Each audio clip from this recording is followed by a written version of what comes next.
है सभी का जेईटी पॉइंट में। आज से हम अपना नया चैप्टर स्टार्ट करेंगे, एटॉमिक स्ट्रक्चर। अभी हम पहला चैप्टर खत्म किए हैं, some basic concept in chemistry. उसमें हम पहले थ्योरी फिर प्रीवियस ईयर क्वेश्चन किए हैं। आज से हम एटॉमिक स्ट्रक्चर स्टार्ट करेंगे। इसमें भी पहले अच्छे से थ्योरी कवर कराऊंगा, फिर जेई मेंस के जितने भी क्वेश्चन आएंगे एटलीस्ट 10 ईयर के वो सॉल्व करा दूंगा।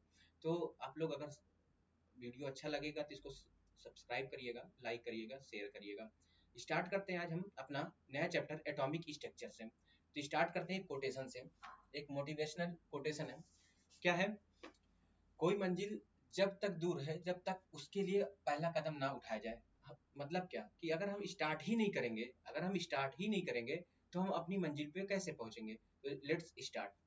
तो आज से हम स्टार्ट करते हैं एटॉमिक स्ट्रक्चर। एकदम पहले बेसिक फंडामेंटल चीजें क्लियर होंगी, फिर उसके बाद आपको हायर लेवल पे किया जाएगा, पूरा सिलेबस कवर कराया जाएगा। स्टार्ट करते हैं हम अपना एटॉमिक स्ट्रक्चर पार्ट 1। बात कहाँ आ जाती है? इंट्रोडक्शन। अच्छा, एटम क्या है? सबसे बड़ी चीज आ जाती है व्हाट इज एटम। तो इसकी डेफिनेशन है, atom is a Greek word. Atom क्या है? एक atom is a Greek word, it meanings is indivisible. मतलब क्या? एटम जो है ना, एक ग्रीक वर्ड है जिसका मतलब होता है इनडिविजिबल, मतलब जिसको डिवाइड ना किया जाए। जिसको डिवाइड ना किया जाए मतलब क्या? एक तरह से हम कह सकते हैं कि वो स्मॉलेस्ट पार्टिकल है। तो सिमिलरली हम बोल सकते हैं atom is a smallest unit which further not divisible that is an ultimate particle which cannot be further subdivided मतलब क्या समझ में आया कि एटम क्या है? एकदम स्मॉलेस्ट यूनिट है जिसको फर्दर हम डिवाइड नहीं कर सकते। जॉन डाल्टन सबसे पहले consider that all the matter are composed of smallest individual particle called atom. John Dalton ने सबसे पहले कंक्लूड किया। क्या कंक्लूड किया? उन्होंने बोला कि जो एटम है, जो मैटर्स है, वो स्मॉलेस्ट यूनिट मतलब एटम से बने हुए हैं। Smallest unit called atom. उन्होंने दिया एटम से ही मिलकर क्या बने हैं? मैटर बना है। कौन? जॉन डाल्टन ने कहा। आगे, atom is a Greek word, it's अच्छा सेम रिपीट किया गया है। आगे अगर हम देखते हैं डाल्टन्स एटॉमिक थ्योरी। सबसे पहले पोस्टुलेट आया हमारे पास। सबसे पहले अगर एटम्स के बारे में कोई स्टार्ट किया तो जॉन डाल्टन ने क्या बोला? This theory is based on law of mass conservation. क्या? This theory is based on law of mass conservation मतलब क्या? उन्होंने क्या बोला था? Mass neither be created nor be destroyed but it can change one form to another. बात को समझे ना बेटा? And law of definite proportion. ये दोनों लॉ हम सब बेसिक कॉन्सेप्ट में पढ़ाया हूं। तो मतलब क्या, अगर क्वेश्चन आता है कि जो डाल्टन्स एटॉमिक थ्योरी थी, किस पे बेस्ड थी, तो हम बताना होगा कि जो डाल्टन्स एटॉमिक थ्योरी थी वो बेस्ड होती है law of conservation of mass and law of definite proportion पे। अच्छा, उनके कुछ थ्योरीज हैं, देखते हैं क्या बोला। Each element is composed of extremely small particle called atom. उन्होंने बोला कि जो पार्टिकल्स है ना, वो एवरी पार्टिकल किससे बने हुए हैं? एटम से। और एटम क्या है? सबसे स्मॉलेस्ट यूनिट। आगे, atoms of a particle element are like but differ from atom of other element. मतलब एटम्स के जो पार्टिकल जो बने हुए वो अलग अलग एटम, इंडिविजुअल एटम्स हैं। आगे, atom of an each element is an ultimate particle, it has characteristics mass but structureless. उन्होंने बोला जो एटम्स है ना, उसका कुछ तो मास है बट उसका स्ट्रक्चर डिफाइंड नहीं है। क्या है? स्ट्रक्चर डिफाइंड नहीं। क्यों? एक ये भी कारण हो सकता है कि एटम क्या है? Smallest particle. क्या? Smallest particle which cannot further divided, which cannot be further divided. आगे, atoms are indestructible, that is they can neither be created nor be destroyed. तो उन्होंने बोला जो एटम है वो ना तो बनता है ना तो बिगड़ता है, not be created nor be destroyed. आगे, atoms of different element take part in chemical reaction to form molecule। मतलब क्या कि जो एटम्स है ना, एटम ही क्या मिलके बनाते हैं? Chemical reaction. आगे, मॉलिक्यूल। आगे, अच्छा कुछ पॉइंट है, इंपॉर्टेंट पॉइंट है, गोल्डन टी पॉइंट का नाम हम दिए हैं। मतलब इसका मतलब कुछ इंपॉर्टेंट पॉइंट है। देखते हैं कुछ इंपॉर्टेंट पॉइंट हम क्या। Particle carrying negatively charge were called negatron by Thomson. सबसे पहले थॉमसन ने बोले जो नेगेटिव पार्टिकल्स हैं उन्हें क्या नाम दिया? Negatron. The name negatron was changed to electron by Stoney. Stoney जो साइंटिस्ट थे उन्होंने नेगेट्रॉन का नाम चेंज करके क्या बोला, इलेक्ट्रॉन, क्या बोला, इलेक्ट्रॉन बोला। In cathode ray experiment particle forming the ray have same specific charge which is independent of the nature of gas and electrode used. It point out that electron are present in all the atom. एक बात तो समझ में आ गया, जो cathode ray experiment हुआ उसमें हर particle का ईएम रेशियो क्या था, सेम था। इससे उन्होंने कंक्लूजन निकाला, क्या निकाला कि सभी एटम में क्या है, इलेक्ट्रॉन प्रेजेंट है। क्या है, इलेक्ट्रॉन प्रेजेंट है। अच्छा, सेकंड इंपॉर्टेंट पॉइंट क्या है, मास ऑफ इलेक्ट्रॉन इज इतना। अच्छा, इसको मास of electron is 1/1837 times that of proton.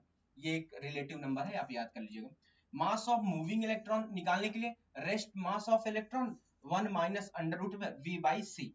अगर v बराबर c हो जाएगा तो मास ऑफ इलेक्ट्रॉन किसके बराबर हो जाएगा, infinite. And if v is greater than c then mass of electron become imaginary. ये चीजें याद रखिएगा। आगे, इन एनोड रे एक्सपेरिमेंट, किसमें, anode ray, the particle forming ray have em वैल्यू, e by m value that is dependent on the nature of the gas taken into the discharge tube. That is positive particle are different in different gas that is different in different gases, therefore mass of the proton can be calculated।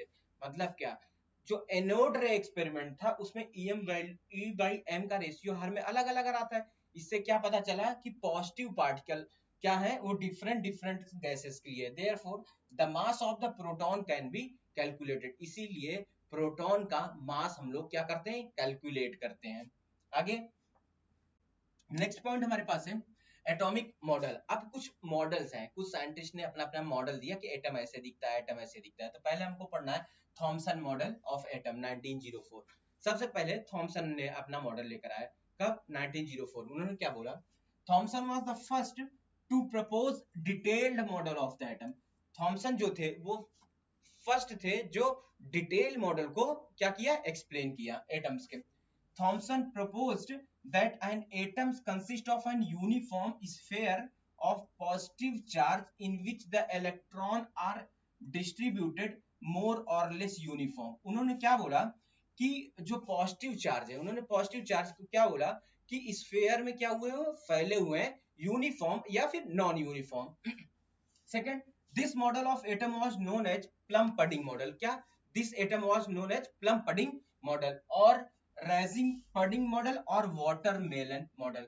अच्छा, Thomson model को कभी कभी नाम देते हैं watermelon model. क्यों, उन्होंने बोला था कि जो एटम्स है ना उसमें जो पॉजिटिव चार्ज है यूनिफॉर्मली या फिर नॉन यूनिफॉर्मली इम्बेडेड है, जैसे वाटरमेलन में के बीज जो होते हैं वो धसे हुए होते हैं।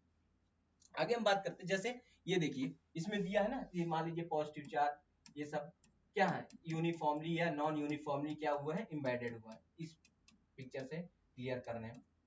आगे हम देखते हैं, अच्छा इनके ड्रॉबैक्स क्या थे। ये थोड़ा बहुत तो एक्सप्लेन किए थे लेकिन सब कुछ एक्सप्लेन नहीं किए थे।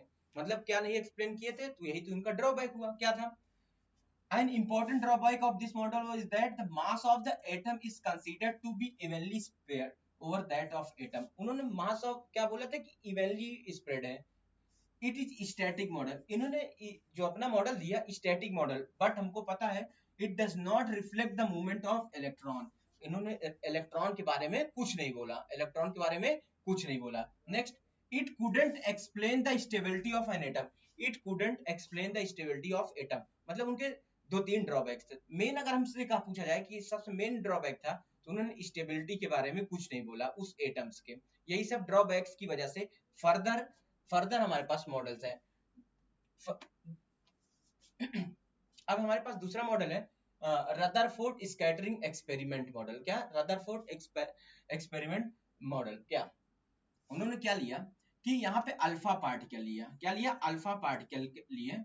अब अल्फा पार्टिकल को एक gold foil, thin gold foil पे क्या किए, यहाँ से रे भेजे मोस्ट ऑफ। अच्छा, रे भेजे, ये अल्फा पार्टिकल, बात समझिएगा। हुआ क्या एक्चुअल में, जब अल्फा पार्टिकल भेजे थिन गोल्ड फॉयल थे, ज्यादातर जो रे थी, किसकी रे, अल्फा पार्टिकल की जो रे थी, वो विदाउट एनी डिफ्लेक्शन क्या हुई, पास हो गई। क्या हो गई, पास हो गई। बहुत कम, मतलब आउट ऑफ हम कहें कि 1000 में से कोई एक जो थी, क्या वो कुछ एंगल पे रिफ्लेक्ट बैक हो रही थी। क्या हो रही थी, कुछ एंगल पे रिफ्लेक्ट बैक हो रही थी। और 20,000 में से एक, हम अप्रोक्सीमेटली अगर मैं बात करूं कि 20,000 में से एक जो था, वो क्या होता, एक एग्जैक्ट उसी पे 180 डिग्री पे क्या रिफ्लेक्ट कर रही थी। मतलब 3 ऑब्जर्वेशन आया, क्या क्या, पहला, most of the alpha particle go straight without any deflection, पहला चीज। दूसरा, कुछ पार्टिकल कुछ एंगल पे डिफ्लेक्ट कर रही थी, और 20,000 में से कोई एक ऐसी थी जो एग्जैक्टली 180 डिग्री पे मूव कर रही थी। अब हम इससे देखें कंक्लूजन क्या मिला, रदरफोर्ड ने क्या बताना चाहा, देखते हैं क्या पता चला। अच्छा, रदरफोर्ड ने एब्जॉर्ब क्या किया, पहला, most of the alpha particle nearly 99.9% went straight without suffering any deflection। मैंने बोला कि जो मैक्सिमम अल्फा रेस थी, वो पास हो जा रही थी without any deflection. Second, a few of them deflected through small angle। मैंने बोला कुछ जो पार्टिकल्स थी, कुछ स्मॉल एंगल पे डिफ्लेक्ट कर रही थी। तीसरा, a very few, मतलब बहुत कम, about 1 of 20,000, बोला ना, लगभग 20,000 में से एक, did not pass through the foil at all but suffered large deflection more than 90 or even come back in the direction from they have come, that is 180। बताया ना, अगर गया ऐसे अल्फा पार्टिकल गया तो डिफ्लेक्ट होकर एग्जैक्ट इसी position पे वापस आ गया, इसी पोजीशन पे क्या हो गया, वापस आ गया। कितना, 20,000 में से एक। अब उन्होंने इसके बेस पे, ये तीनों इनका ऑब्जर्वेशन था, दीज आर द ऑब्जर्वेशन। क्या था, ऑब्जर्वेशन। ऑब्जर्वेशन की बेस पे उन्होंने कुछ कंक्लूजन दिया। क्या दिया, कंक्लूजन दिया। क्या दिया कंक्लूजन, देखते हैं कंक्लूजन क्या दिया।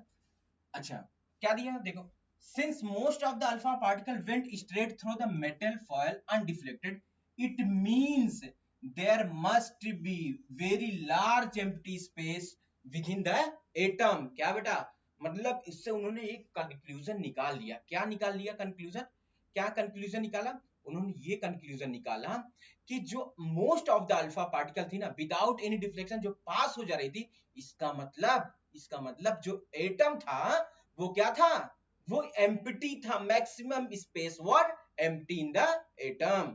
सेकंड चीज, क्या second, since very few alpha particle were deflected from their original path through moderate angle, it was concluded that whole of the positive charge is concentrated and the space occupied by this positive charge is very small in the atom।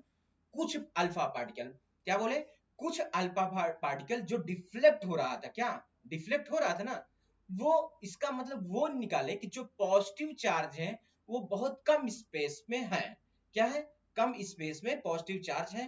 पहला चीज क्या था कि most alpha particle pass हो जा रहा था, इसका मतलब ये कंक्लूजन निकला कि most of the space of the atom were empty. Second, उन्होंने कुछ जो डिफ्लेक्ट कर रही थी ना, जो रेस डिफ्लेक्ट हो रही थी, उससे उन्होंने क्या पता किया कि जो होल पॉजिटिव चार्ज है ना, वो कंसंट्रेटेड है एक स्थान पे। क्या है, कंसंट्रेटेड है। तीसरा observation, when alpha particle come closer to the point they suffer force of repulsion and deviate from their path. अब भाई अल्फा पार्टिकल भी पॉजिटिव चार्ज क्या हुआ, रिपेल किए। क्या किए, रिपेल किए। रिपेल से पता चल गया कि बीच में क्या है, पॉजिटिव चार्ज है। The positively charged heavy mass which occupy only small volume in atom called nucleus। अच्छा, उस जो पॉजिटिव चार्ज जहां कंसंट्रेट था उसका नाम क्या दिया गया, न्यूक्लियस। उसको क्या दिया, nucleus. It is suppose to present at the centre of the atom. तीसरा, अब तीसरा कंक्लूजन क्या था, a very few of the alpha particles suffered strong deflection on even returned on their path, indicating that nucleus is rigid। क्या था, nucleus is rigid। इससे उन्होंने एक चीज पता किया कि जो 20,000 में से कोई एक रे जो लगभग 180 डिग्री पे वापस बैक आ जा रहे थे, इससे उन्होंने एक चीज पता किया, जो न्यूक्लियस है जहां पॉजिटिव चार्ज था वो वेरी रिजिड है। क्या है? वेरी रिजिड है। And alpha particle recoil due to direct collision with the heavily positive charge mass. मतलब कि बहुत हैवी, मतलब रिजिड बॉडी है, इसी वजह से 180 डिग्री पे क्या हो गया? डिफ्लेक्ट हो गया। तीन चीज बेटे समझ में आया क्या?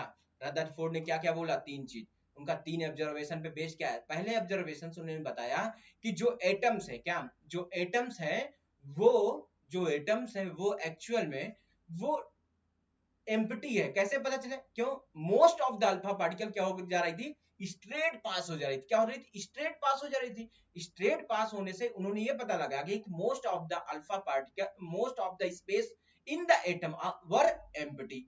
सेकंड चीज आया, सेकंड चीज ये पता चला कि जो कुछ अल्फा पार्टिकल डिफ्लेक्ट हो रही थी, इसे उन्होंने बोला कि वहां पे पॉजिटिव चार्ज है और वो कंसंट्रेटेड है एक स्थान पे। तीसरा उन्होंने कंक्लूजन क्या दिया?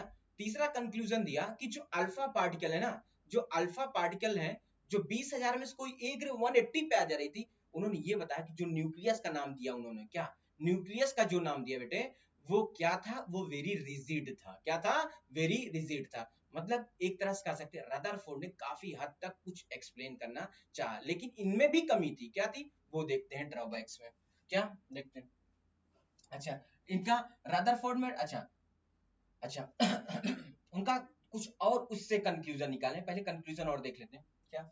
An atoms consist of heavily positively charged nucleus where all the proton, neutron are present. Proton and neutron are collectively collectively referred as nucleon. अगर कोई पूछेगा what is a nucleon, क्या बताओगे? Nucleon is the sum of proton and neutron. ठीक, almost whole of the mass of the atom is contributed by these nucleon. अगर हम कहा जाए कि पूरे एटम का मैक्सिमम मास कहाँ है, तो हम बोलेंगे न्यूक्लियन में, एक जगह क्या है? कंसंट्रेटेड है।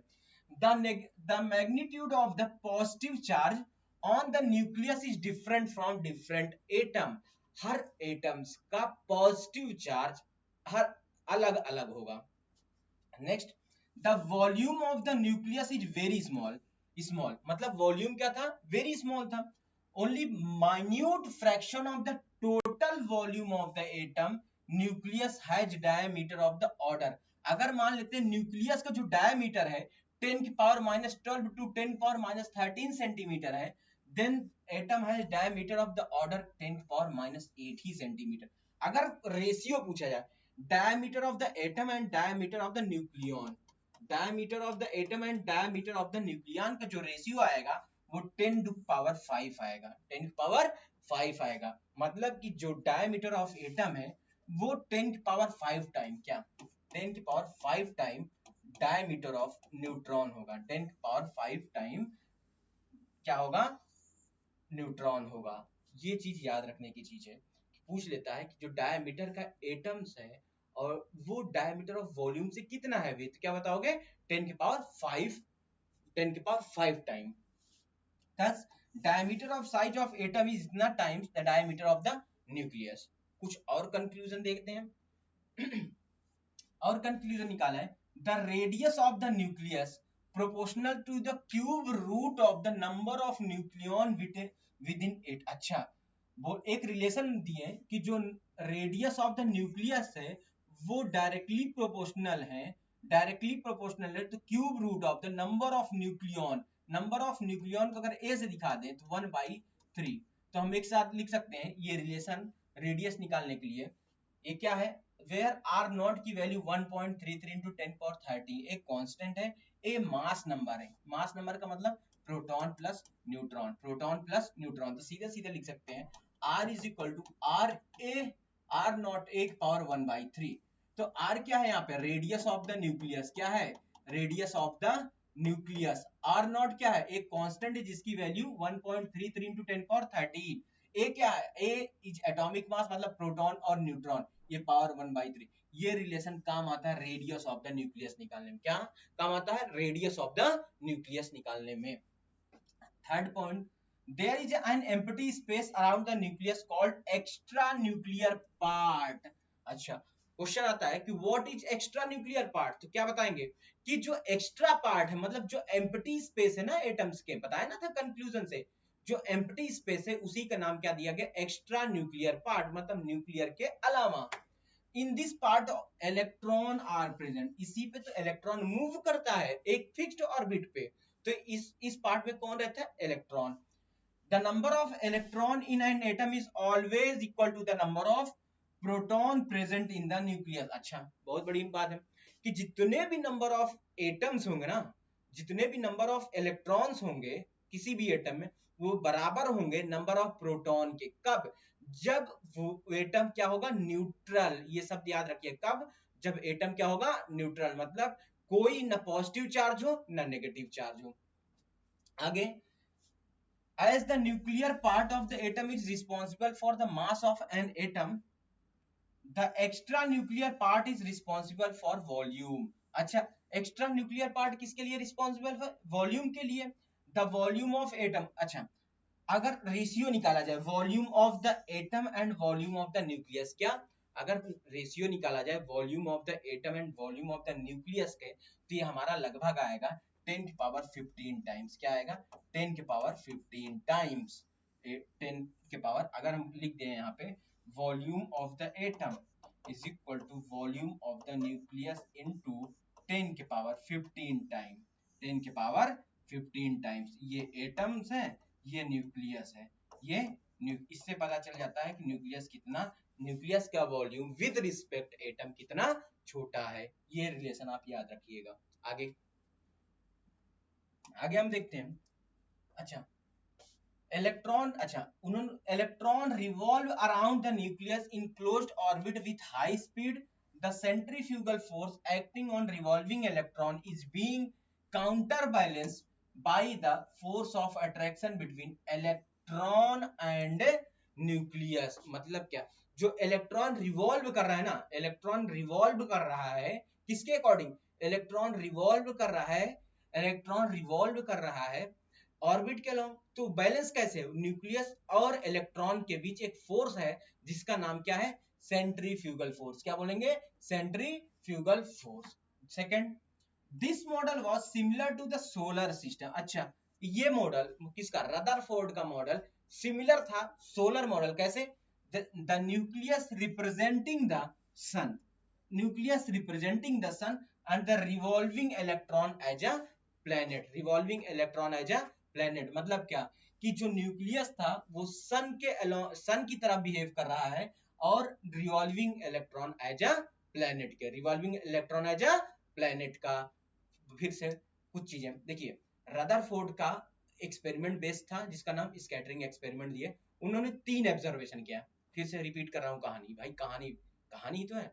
देखिए कहानी को हमने रदरफोर्ड स्कैटरिंग एक्सपेरिमेंट पढ़ा, उन्होंने 3 ऑब्जर्वेशन देखा कि मोस्ट ऑफ द जो अल्फा पार्टिकल था ना वो मूव क्या कर रहा था, विदाउट एनी डिफ्लेक्शन पास हो जा रहा था। इससे उन्होंने क्या कंक्लूजन लिया, इससे उन्होंने देखा कि most of the space of the atom were empty. Second, उन्होंने देखा कुछ अल्फा पार्टिकल, कुछ very few of the alpha particle were deflected some angle, मतलब कुछ अल्फा पार्टिकल डिफ्लेक्ट हो रहा था किसी एंगल से।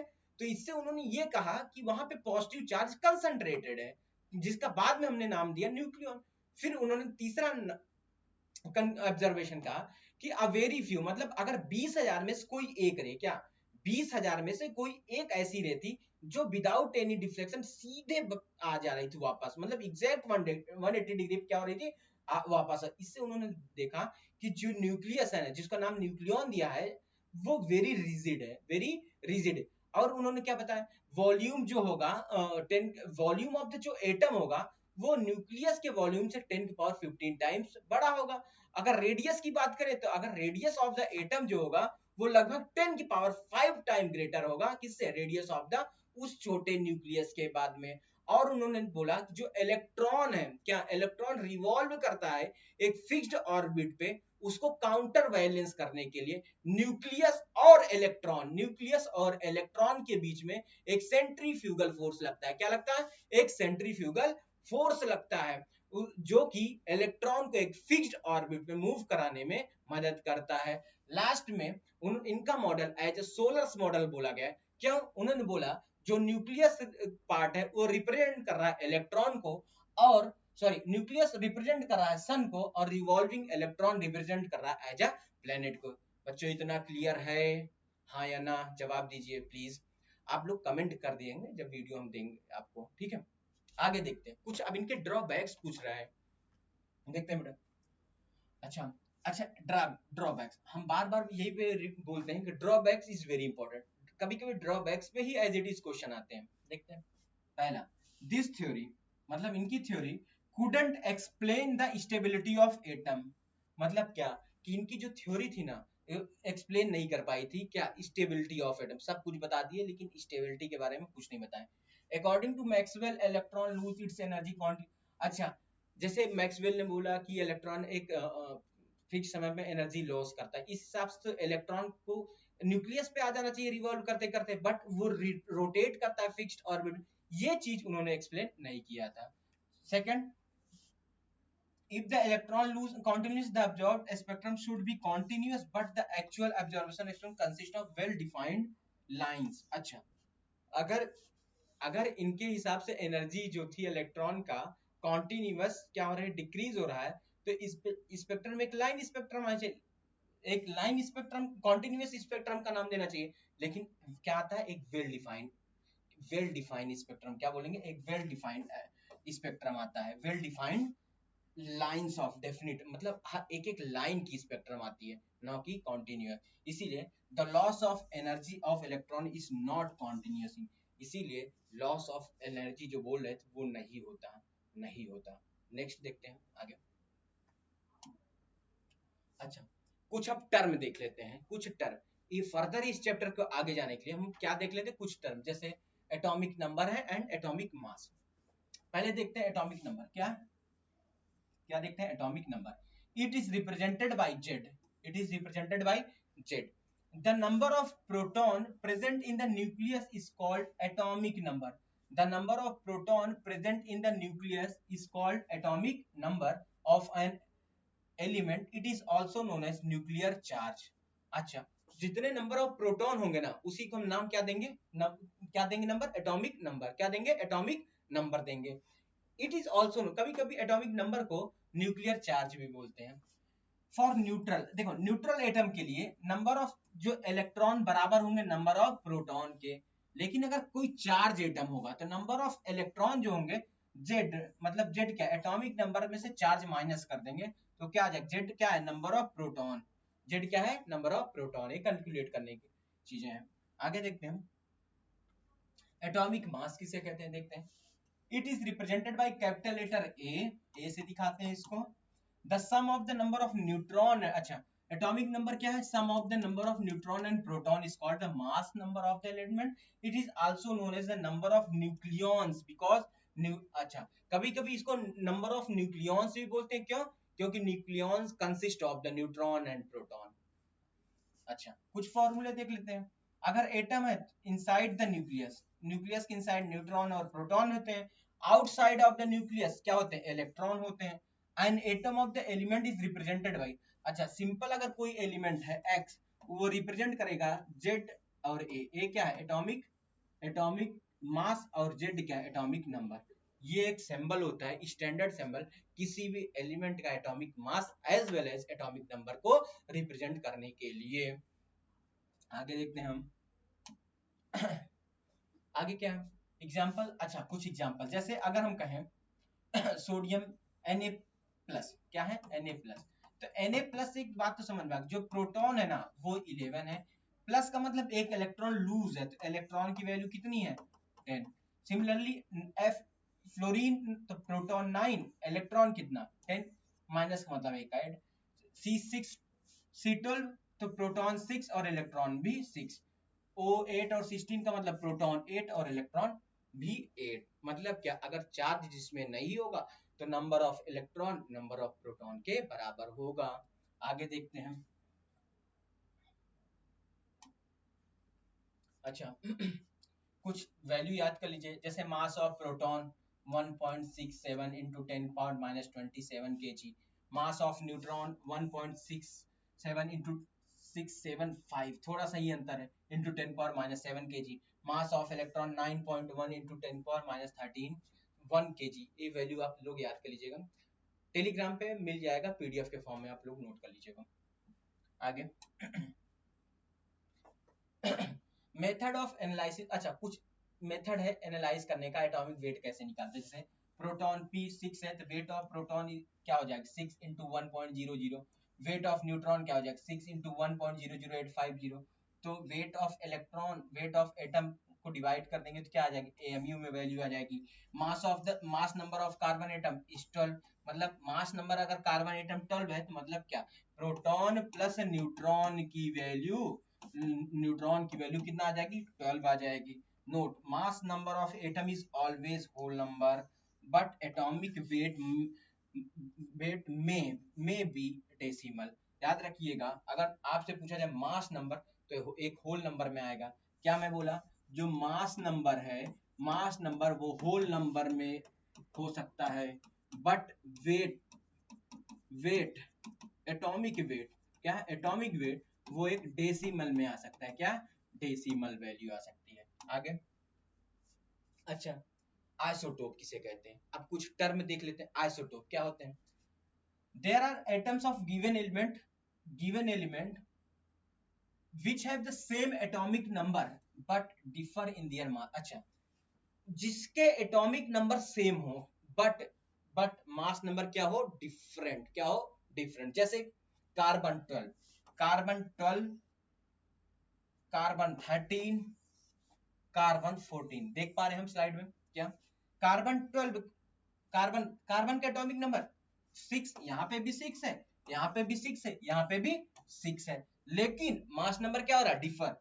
12, 13 एंड 14 मतलब क्या, जिसका एटॉमिक नंबर क्या हो, क्या हो, एटॉमिक नंबर जिसका सेम हो बट डिफरेंट मास नंबर हो, ऐसी प्रॉपर्टी को बोलते हैं आइसोटोप। क्या बोलेंगे, आइसोटोप। जैसे, अच्छा इसमें दो तीन चीजें, कार्बन 12 98.9% पाया जाता है, इसमें 6 प्रोटॉन 6 न्यूट्रॉन होते हैं, और कार्बन 13 1.1% पाया जाता है, कार्बन 14 लेस देन 0 पॉइंट, बहुत कम यूज होता है। लेकिन these are the isotope, these are the isotope of carbon, isotope of, isotope of carbon, इनको क्या बोलते हैं, आइसोटोप ऑफ कार्बन बोलते हैं। आगे, आगे हम आइसोटोप्स और भी देख लेते हैं। जैसे hydrogen, protonium, deuterium, tritium, these are the isotope of hydrogen. Hydrogen का एटॉमिक नंबर तो सेम है ना 1, बट मास क्या है, डिफरेंट। क्या इसको लिख सकते हैं, these are the isotope of, isotope of hydrogen, isotope of hydrogen. क्या है, आइसोटोप ऑफ हाइड्रोजन। आगे बात करते हैं एटॉमिक वेट, जान लेते हैं एटॉमिक वेट क्या होता है।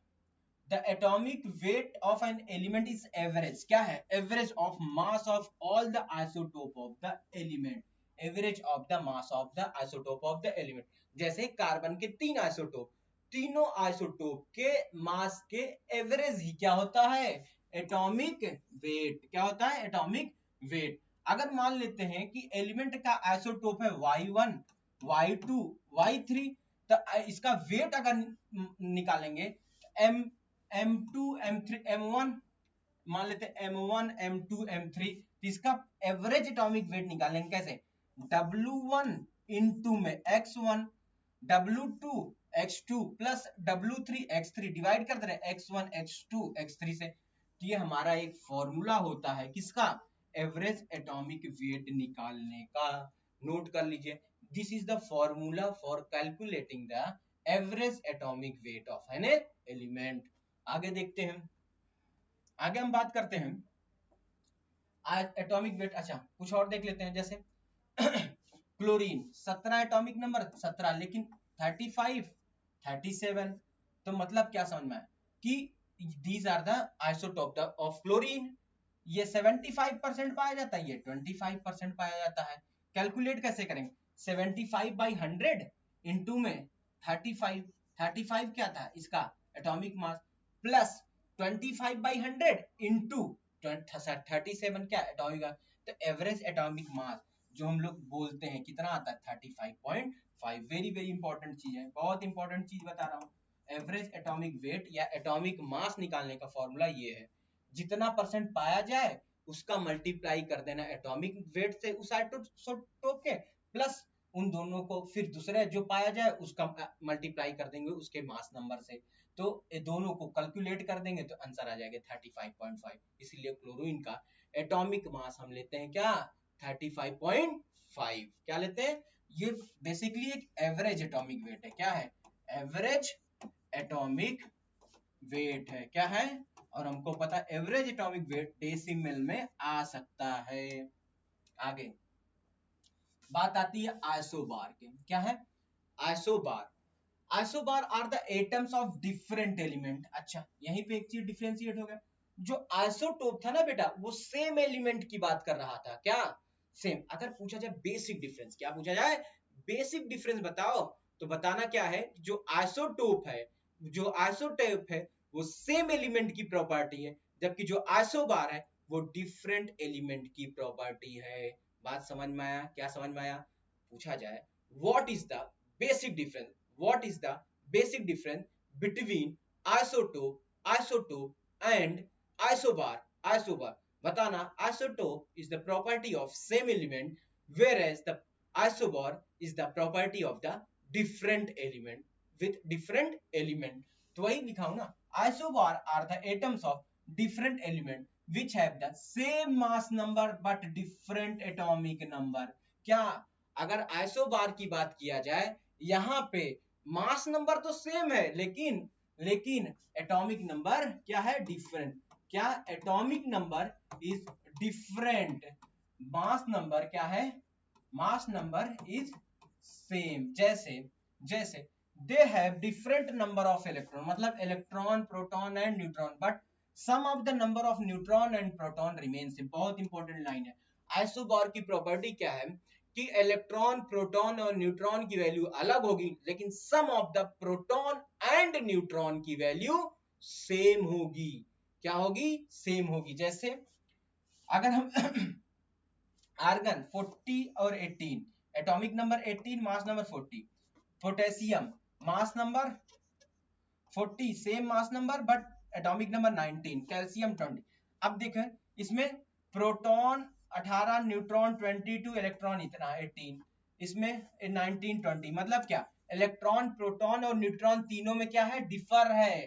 ध्यान दीजिएगा, इलेक्ट्रॉन प्रोटॉन तीनों में डिफर है but sum of the neutron and proton सब में सेम है। 18 और 22, 40 इसमें भी, 40 इसमें भी, 40 इसमें भी। मतलब क्या, जो आइसोबार है यहीं से डिफरेंशिएट कर लेंगे, sum of the proton and neutron. क्या, sum of the proton and neutron की वैल्यू क्या होगी, सेम होगी।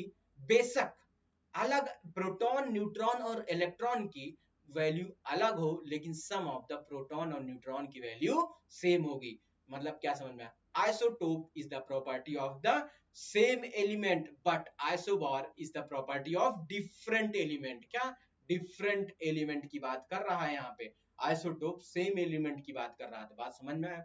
आगे आगे देखते हैं हम, आगे हम देखते हैं आइसोडाइफर।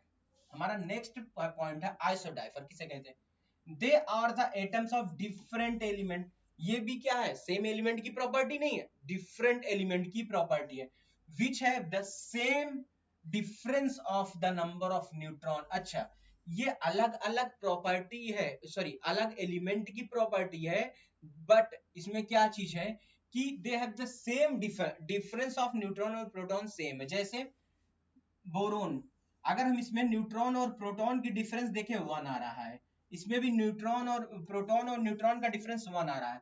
जब डिफरेंट सेम हो दो अलग एलिमेंट का, क्या बोला, जब डिफरेंट सेम हो, डिफरेंस सेम हो प्रोटॉन और न्यूट्रॉन का दो अलग अलग एलिमेंट में, क्या, दो अलग अलग एलिमेंट का प्रोटॉन और न्यूट्रॉन का डिफरेंस सेम आ जाए तो उस प्रॉपर्टी का नाम क्या देते हैं, आइसोडाइफर। क्या देते हैं, isodiapher. Next question, sorry next point, isotone, isoneutronic species या आइसोटोनिक स्पीशीज क्या होता है देखा, they are the atoms of different. ये भी किस एटम्स ऑफ डिफरेंट एलिमेंट की बात कर रहा है, हैविंग सेम नंबर ऑफ, जब दो अलग अलग एलिमेंट, क्या बोला, जब दो अलग अलग एलिमेंट का जब दो अलग अलग एलिमेंट में सेम नंबर ऑफ न्यूट्रॉन आ जाए, क्या आ जाए, सेम नंबर ऑफ न्यूट्रॉन आ जाए, उस प्रॉपर्टी का नाम क्या देते हैं, आइसोटोन देते हैं। जैसे अगर हम बोले कि अब इसमें प्रोटॉन 1, इसमें इलेक्ट्रॉन 1, न्यूट्रॉन की वैल्यू इसमें कितना आ जाए 2, इसमें भी न्यूट्रॉन की वैल्यू 2, तो हम बोलेंगे 1H3 and 2He4 have both are isoneutronic species, isoneutronic species। बात समझ में है? और अलग अलग एलिमेंट है, ये हाइड्रोजन है, ये क्या है, हीलियम है, मतलब क्या बात समझ में है? आइसोडाइफर क्या है बेटे, समझना अच्छे ध्यान से। आइसोडाइफर अलग अलग एलिमेंट की प्रॉपर्टी है बट सेम न्यूट्रॉन है। बात समझ में आया, बात समझ में आया, बस इतनी तो बात थी यार। आगे आगे आइसो सिस्टर, क्या बोलते हैं इसको, iso sisters, sorry iso sister, they are the molecule. अच्छा अब ये क्या है, मॉलिक्यूल है, ध्यान देना, which have the same number of atoms and electron. ओहो, क्या बात समझ में, अगर आइसो सिस्टर की बात किया जाए तो ये एक मॉलिक्यूल्स की बात करेगा, क्या, मॉलिक्यूल जिसमें अलग सेम नंबर ऑफ एटम और एटम्स एंड इलेक्ट्रॉन हो, एटम्स एंड इलेक्ट्रॉन। जैसे अगर हम N2O की बात करें और एक CO2 की बात करें, CO2 में कितने एटम्स, 3, और इलेक्ट्रॉनों की संख्या 22 इलेक्ट्रॉन, इसमें एटम्स की संख्या 3, इलेक्ट्रॉनों की संख्या कितना, 22। मतलब क्या, अगर ऐसे दो मॉलिक्यूल जिसमें सेम नंबर ऑफ एटम हो, क्या बोला, ऐसे दो मॉलिक्यूल जिसमें सेम नंबर ऑफ एटम्स और इलेक्ट्रॉन हो, क्या बोला मैं, अगर किसी भी मॉलिक्यूल में सेम नंबर ऑफ एटम्स और सेम नंबर ऑफ इलेक्ट्रॉन हो, ऐसे दो मॉलिक्यूल्स को हम क्या नाम देंगे, आइसोसिस्टर्स। क्या बोलेंगे, आइसोसिस्टर्स। आगे देखते हैं, आगे हम बात करते हैं। अच्छा, आइसो इलेक्ट्रॉनिक स्पीशीज नाम से ही पता चला, they are the atoms, atoms हो सकते हैं, मॉलिक्यूल्स हो सकते हैं, आयंस हो सकते हैं। क्या समझ में आया, ये एटम्स भी हो सकते हैं, मॉलिक्यूल्स भी हो सकते हैं, आयंस भी होते हैं। विच have the same number of electron, which have the same number of electron. क्या बात समझ में आया, अगर कोई एटम हो या कोई मॉलिक्यूल हो, या कोई एटम हो या कोई मॉलिक्यूल हो जिसमें सेम नंबर ऑफ इलेक्ट्रॉन हो, ऐसी स्पीसीज को हम बोलेंगे आइसो इलेक्ट्रॉनिक स्पीसीज। जैसे अगर हम क्लोरीन की बात करें तो इसमें भी 18 इलेक्ट्रॉन, आर्गन में भी 18 इलेक्ट्रॉन, वाटर में भी 10 इलेक्ट्रॉन, NH3 में भी 10 इलेक्ट्रॉन, मतलब having same electron property is known as iso electronic species. आगे बात करते हैं हम, आगे हमारे पास है क्या, अच्छा कुछ गोल्डन टी पॉइंट। टी क्यों है, टी भाई ट्री, जैसे ट्री बढ़ता है ना वैसे हम भी कॉन्सेप्ट बिल्ड कर रहे हैं, क्या, फंडामेंटल से, बेसिक से लेके एडवांस तक। कुछ क्या, isotope have the same chemical property but different physical property. भाई सेम केमिकल प्रॉपर्टी इसलिए कि सेम एलिमेंट की बात कर रहा है भाई। हाँ, isotope is the property of same element, property of the same element, क्या था, property of the same element and different physical property। isotope do not have the same value of em, E by m का ratio अलग होगा, किसके लिए, isotope.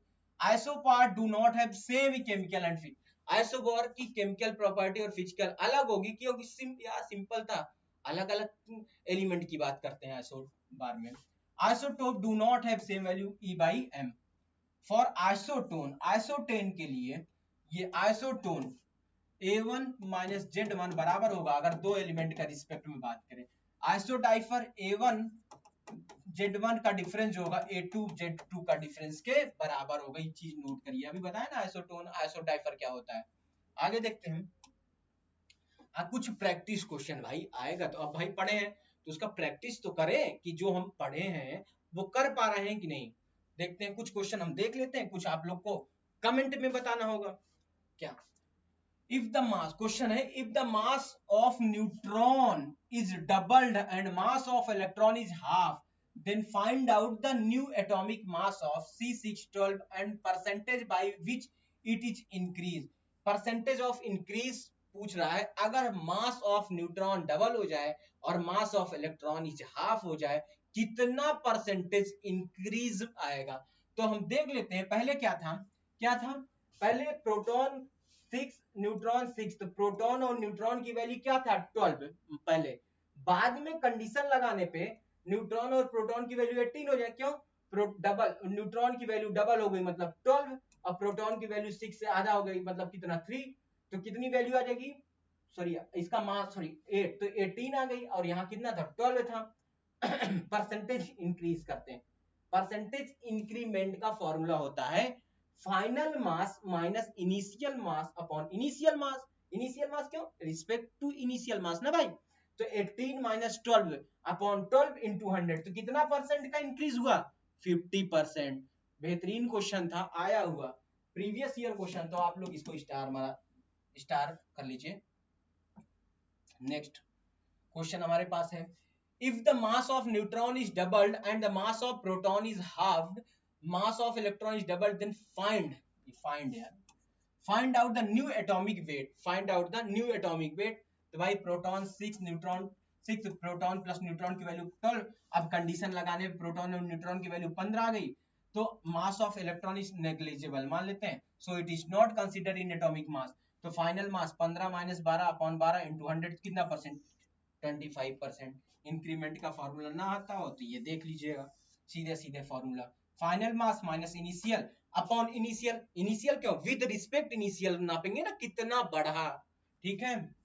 आगे next question क्या है, if number of proton in x minus 2 is 16, then number of electron in x plus 2 will be, comment, आप लोग को ये कमेंट में बताना है, क्या कमेंट में बताना है, ये क्वेश्चन आप लोग को कमेंट करना है, कमेंट करके बताना होगा इसका आंसर क्या होगा। एक क्वेश्चन दे रहा हूं आप लोग के, कमेंट कमेंट करिए, comment and like the channel.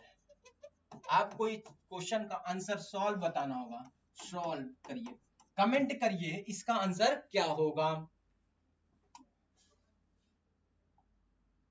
अच्छा एक क्वेश्चन हम करवा देते हैं, पिछला क्वेश्चन आप कमेंट करिए, क्या है, इन C12 atom if mass of electron is doubled and mass of proton is half, then calculate the percentage change।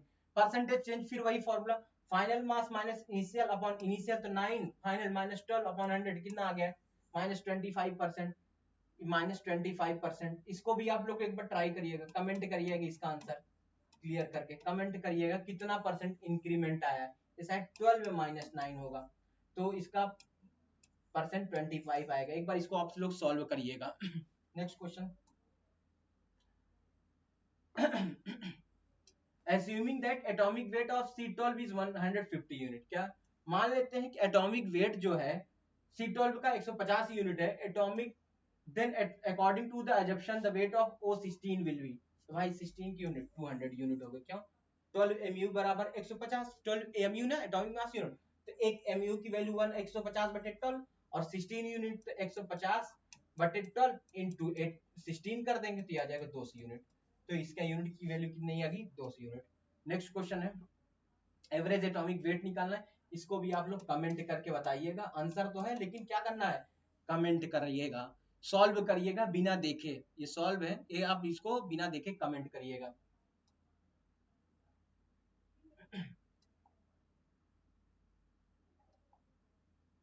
अच्छा एक क्वेश्चन और है, ये सब आप लोग ट्राई करिएगा, which of the following statement is incorrect, they are the deflected by electric and magnetic field, E by M ratio depend on the gas the EM, इसको भी आप लोग ट्राई करिए, कमेंट करिएगा।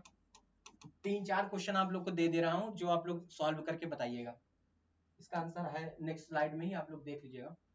Which of the following pair have identical value of EM, comment करिए।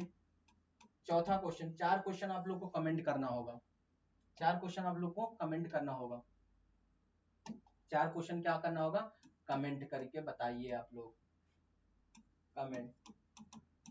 देखिए ये हमारा पहला लेक्चर था एटॉमिक स्ट्रक्चर पे, आप लोग को क्या करना होगा, आप लोग स्लाइड से PDF डाउनलोड कर लीजिएगा टेलीग्राम चैनल पे, पहले थ्योरी अच्छे से कवर कर लीजिए, कुछ प्रैक्टिस क्वेश्चन करवा दिए, 4 क्वेश्चन कमेंट करके बताना होगा। भाई अगर अच्छा लगा हमारा पढ़ाया हुआ तो आप लोग प्लीज सब्सक्राइब करिएगा चैनल को। Thank you.